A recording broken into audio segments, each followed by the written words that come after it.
മുത്തലാഖ് എന്ന് ചോദിച്ചാൽ ആ മുത്തലാഖ് എന്താണോ ഇസ്ലാമിലെ വിവാഹവും വിവാഹമോചനവും? അവർക്ക് അനന്തരാവകാശത്തെ കുറിച്ച് അവർക്ക് ഭയങ്കര ബേജാറാ അല്ലെ. അനന്തരാവകാശം എന്നത് ഒരു പെണ്ണിന് എത്ര പറഞ്ഞാലും അനന്തരാവകാശം എന്നത് ഒരു പെണ്ണിന്റെ അവകാശത്തെ ഹനിക്കുന്നതാണെന്ന് പറയുമ്പോൾ നമ്മൾ അവരോട് തിരിച്ചു പറയണം, ഒരു പെണ്ണിന്റെ കുടുംബത്തിലെ സാമ്പത്തിക ബാധ്യത എത്രയാണെന്ന് നിങ്ങൾക്കറിയുമോ? എത്രയാ?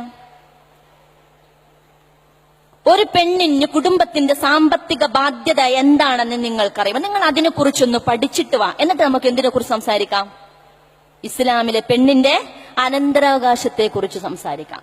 ഒരു ബാധ്യതയുമില്ലാത്ത, സാമ്പത്തികമായ ഒരു ബാധ്യതയുമില്ലാത്ത പെണ്ണിനാണ് അള്ളാഹുവിന് 1/2 നൽകുന്നതെങ്കിൽ അത് അള്ളാഹു പെണ്ണിനെ ആദരിച്ചുകൊണ്ട് നൽകുന്ന വലിയൊരു സമ്മാനമായി കാണുവാനാണ് തീർച്ചയായും മുസ്ലിം സ്ത്രീകൾ ആഗ്രഹിക്കുന്നത് എന്ന് പറയാൻ നമുക്ക് സാധിക്കേണ്ടതുണ്ട് കൂട്ടുകാരെ.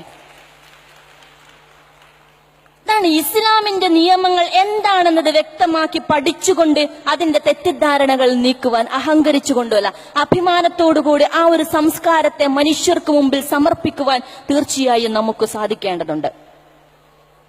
ഇത്തരം ഒരു സാധ്യതയുടെ വലിയ വിശാലമായ ലോകമാണ് നമുക്ക് മുമ്പിലുള്ളത്. പക്ഷേ നമ്മുടെ സമയം, നമ്മുടെ അറിവ്, നമ്മുടെ ഊർജം എങ്ങനെ നമ്മൾ ചെലവഴിക്കുന്നു എന്നിടത്താണ് കാര്യങ്ങളുടെ പ്രസക്തിയുള്ളത്. ലാ തസിറു വാസിറതൻ വിസ്റ ഉഖറ വഅൻ ലൈസ ലിൽ ഇൻസാനി ഇല്ലാ മാ സഅ ഇന്ന സഅയഹു സൗഫ യുറ സുമ്മ യുജ്സാഉൽ ജസാഉൽ ഔഫ. ആണാവട്ടെ പെണ്ണാവട്ടെ, നിന്റെ ഒരു പാപഭാരവും വേറൊരു മനുഷ്യനും വഹിക്കാൻ സാധിക്കാത്ത ഒരു ദിനം വരുമെന്ന് നീ എന്ത് ചെയ്യണം? ഓർക്കണം. ഇന്ന സഅയഹു സൗഫ യുറ. നീ എന്ത് കർമ്മമാണോ ചെയ്തത് ആ കർമ്മത്തിനുള്ള പ്രതിഫലം നിനക്ക് അതുമാത്രമേ നിനക്ക് ലഭിക്കൂ എന്നുള്ള ഒരു നാൾ വരുമെന്നത് നീ ഓർക്കണം. സുമ്മ യുജ്സാഉൽ ജസാഉൽ ഔഫ. പിന്നീട് അളന്ന് തൂക്കി കൃത്യപ്പെടുത്തി യാതൊരു അനീതിക്കും പാത്രമാവാത്ത പ്രതിഫലം നിങ്ങൾക്ക് നാഥൻ നൽകുമെന്നും എന്ത് ചെയ്യണം? നിങ്ങൾ വിശ്വസിക്കണം. അത് ആണാവട്ടെ പെണ്ണാവട്ടെ. നിങ്ങൾ നോർത്തു നോക്ക, ഗോവയിലെ ഏക സിവിൽ കോഡുമായി ബന്ധപ്പെട്ട് നടക്കുന്ന ചർച്ചകളിൽ ഗോവയിലുള്ള സിവിൽ നിയമത്തെ കുറിച്ച് എല്ലാവരും ചർച്ചകളിൽ നിങ്ങൾ ചിലപ്പം കേട്ടിട്ടുണ്ടാവും അല്ലെ. ഗോവയിൽ എന്താ ഏക സിവിൽ കോഡല്ലേ ഉള്ളത്? നിങ്ങൾക്കെന്ത് മാത്രം ഇത്ര പ്രയാസം? അവിടെ ആളുകൾ എന്താ നമസ്കരിക്കുന്നില്ലേ? അവിടെ ആളുകൾ എന്താ നോമ്പനുഷ്ഠിക്കുന്നില്ലേ എന്നായിരുന്നു അവർ ചോദിച്ച ചോദ്യം. പക്ഷെ നമ്മളൊന്ന് മനസ്സിലാക്കണം, ഗോവയിലെ സിവിൽ റൈറ്റ്സുമായി ബന്ധപ്പെട്ട്, ഏക സിവിൽ കോഡുമായി ബന്ധപ്പെട്ട് നിങ്ങളൊന്ന് വെറുതെ ഒന്ന് നെറ്റിലൊന്ന് സെർച്ച് ചെയ്ത് നോക്കാം. ഈയിടയ്ക്ക് ഒരു സെമിനാറിൽ, കാലിക്കറ്റ് യൂണിവേഴ്സിറ്റിയിൽ നടന്ന ഒരു സെമിനാറിൽ ഞാൻ ഇതിനെ കുറിച്ച് പറഞ്ഞപ്പോൾ അവർ പറഞ്ഞത് പഴയ നിയമമാണ്. പഴയ നിയമമാവട്ടെ പുതിയ നിയമമാവട്ടെ ഇന്നും നമ്മുടെ മുമ്പിൽ മാതൃക എന്ന് പറഞ്ഞുകൊണ്ട് ഗോവയിലെ സിവിൽ റൈറ്റ്സിനെ കുറിച്ച് പറയുന്നുണ്ട് എങ്കിൽ അതിലൊരു പരാമർശമുണ്ട്. അവിടെയുള്ള ഹിന്ദു സമുദായത്തിലെ പുരുഷന്മാർക്ക് 2 വിവാഹമാവാം. പക്ഷെ 2 നിബന്ധനകളാണുള്ളത്. അതിൽ ഒന്ന്, 25 വയസ്സ് വരെ തന്റെ ഭാര്യ ഒരു കുഞ്ഞിന് ജന്മം നൽകിയിട്ടില്ല എങ്കിൽ. അപ്പൊ ഭർത്താവിനാണ് പ്രശ്നമെങ്കിലോ? തന്റെ ഭാര്യ 25 വയസ്സാകുന്നത് വരെ ഒരു കുഞ്ഞിന് ജന്മം നൽകിയിട്ടില്ല എങ്കിൽ അവന് ബഹുഭാര്യത്വം പറ്റും, രണ്ടാമതൊരാളെ വിവാഹം ചെയ്യാം. രണ്ടാമത്തെ കണ്ടീഷനാണ് ഏറെ രസകരം. 30 വയസ്സാകുന്നത് വരെ തന്റെ ഭാര്യ ഒരു ആൺകുഞ്ഞിനെ സമ്മാനിച്ചിട്ടില്ല എങ്കിൽ തന്റെ ഭർത്താവിന് എന്ത് ചെയ്യാം? ബഹുഭാര്യത്വത്തിന് അനുവാദമുണ്ട്.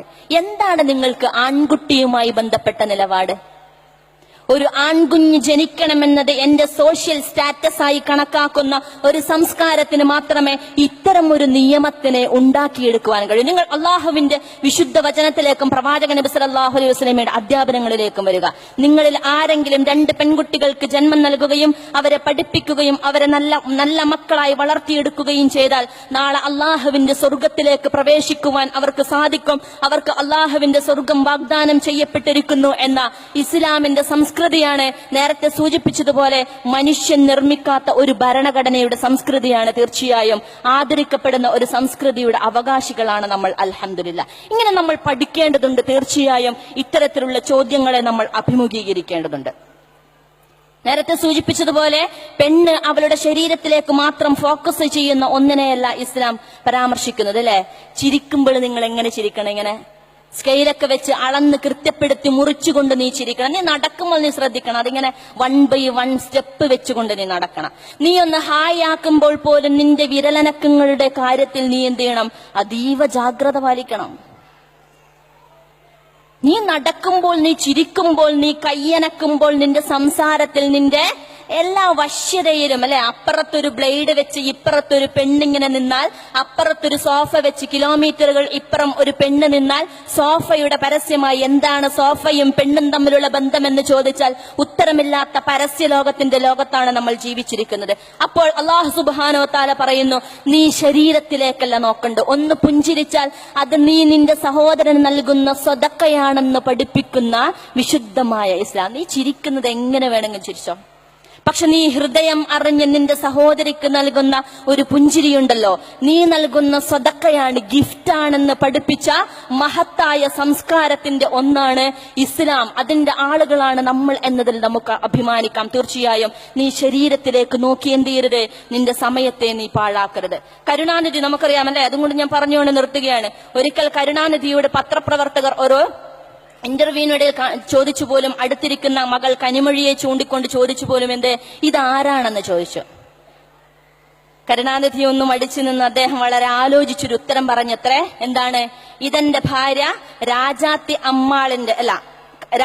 അമ്മാളിനെ ചൂണ്ടിക്കാണിച്ചുകൊണ്ട് ചോദിച്ചു, ഇതാരാണെന്ന് ചോദിച്ചു അത്രേ. അദ്ദേഹം വളരെ രസകരമായി വളരെ ബുദ്ധിപൂർവ്വം അദ്ദേഹം ഒരു മറുപടി പറഞ്ഞത്, ഇതെന്റെ മകൾ കനിമൊഴിയുടെ അമ്മയാണ്. ഇതെന്റെ മകൾ കനിമൊഴിയുടെ അമ്മയാണ്. എന്തുകൊണ്ടാ? ബഹുഭാര്യത്വം എന്നത് പാടില്ലാത്ത ഒരു സിവിൽ നിയമമുള്ള ഹിന്ദു മാരേജ് ആക്ട് പ്രകാരം ബഹുഭാര്യത്വത്തിന് അർഹതയില്ലാത്ത ഒരു സംസ്കാരത്തിനും ഭരണഘടനാ തത്വങ്ങൾക്കും കീഴിൽ ജീവിച്ചിരിക്കുന്ന ഒരു വ്യക്തിക്ക് തന്റെ ഭാര്യയെ ചൂണ്ടിക്കാട്ടി ഇതെന്റെ മകളുടെ അമ്മയാണെന്ന് പറയുന്ന ദുര്യോഗമുണ്ടെങ്കിൽ ഇസ്ലാം എന്തുകൊണ്ട് ബഹുഭാര്യത്വം അനുവദിച്ചു എന്നതിനെ കുറിച്ച് നമ്മളൊന്ന് പഠിക്കുന്നത് നല്ലതായിരിക്കും. ഞാൻ പറഞ്ഞത്, സ്ത്രീയെ എങ്ങനെ ആദരിച്ചു, ഓരോ പോയിന്റിലും ഓരോ നിയമങ്ങളിലും ഓരോ കൃത്യമായ ഇടപെടലുകളിലും അള്ളാഹു എന്തു പറഞ്ഞു എന്നത് പഠിക്കുകയും ചർച്ച ചെയ്യുകയും ചെയ്യേണ്ടത് നമ്മളാണ്. ആ ഒരു ബാധ്യത അത് എന്റേതാണെന്ന് ഏറ്റെടുക്കുകയും അത് മറ്റുള്ളവർക്ക് മുമ്പിൽ സമർപ്പിക്കുവാനുമുള്ള ആർജവം നമ്മൾ കാണിക്കേണ്ടതുണ്ട്. അതിന് സാധിക്കുന്ന ഒരു കൂട്ടായ്മയായി ഈ ഒരു സമ്മേളനം മാറട്ടെ എന്ന് ഞാൻ ആത്മാർത്ഥമായി ആഗ്രഹിക്കുകയാണ്. ഇൻഷാ അല്ലാഹ് ഇനിയും പഠനവും പ്രവർത്തനങ്ങളുമായിക്കൊണ്ട് അള്ളാഹുവിന്റെ ദീനിൽ, അള്ളാഹുവിന്റെ സമ്പൂർണ്ണ ഇസ്ലാമിക ജീവിതത്തിൽ, സമ്പൂർണ്ണ ജീവിത വ്യവസ്ഥയിൽ എന്റെ പോയിന്റ് എന്താണെന്നുള്ളത് നന്നായി പഠിക്കുകയും മനസ്സിലാക്കുകയും മറ്റുള്ളവർക്ക് പറഞ്ഞു കൊടുക്കുവാനും ആർജവമുള്ള, അറിവുള്ള, തന്റേടുമുള്ള നിലപാടുകളുള്ള ഒരു വിശ്വാസിയാണ് അള്ളാഹു ആഗ്രഹിക്കുന്നത്. കാരണം നമ്മുടെ എല്ലാം മടക്കം നാളെ അള്ളാഹുവിന്റെ അടുക്കിലേക്കാണ്. വഅനീബു ഇലാ റബ്ബിക്കും വഅസ്ലിമൂ ലഹു മിൻ ഖബ്ല അൻ യഅതിയ അഹദുകുമുൽ അസാബ് സുമ്മ ലാ തുൻസറൂൻ. ഇത് അള്ളാഹുവിന്റെ മുന്നറിയിപ്പാണ്. വഅനീബു ഇലാ റബ്ബിക്കും വഅസ്ലിമൂ ലഹു, നിങ്ങളുടെ രക്ഷിതാവിങ്കിലേക്ക് നീ മടങ്ങുക. വഅസ്ലിമൂ ലഹു, അവനിലേക്ക് പൂർണ്ണമായും കീഴൊതുങ്ങുകയും ചെയ്യുക. മിൻ ഖബ്ല അൻ യഅതിയകുമുൽ അസാബ്, ഇതിനു മുമ്പ് നിങ്ങൾക്ക് ഒരു ശിക്ഷ വന്നെത്തുന്നതിന് മുമ്പ് സുമ്മ ലാ തുൻസറൂൻ. അസമയത്തുണ്ടല്ലോ ഒരു കളി.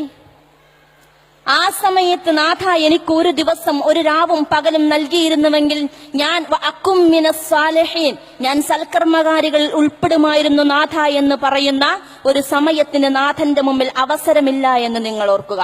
ഈ അവസരം, ഈ തുച്ഛമായ ജീവിതം അള്ളാഹുവിന്റെ മാർഗത്തിൽ ജീവിച്ചു തീർക്കുവാനുള്ള ഒരു പ്രയത്നത്തിന് ഈ ഒരു ഖത്തർ സമ്മേളനം സാക്ഷിയാവട്ടെ എന്നത്.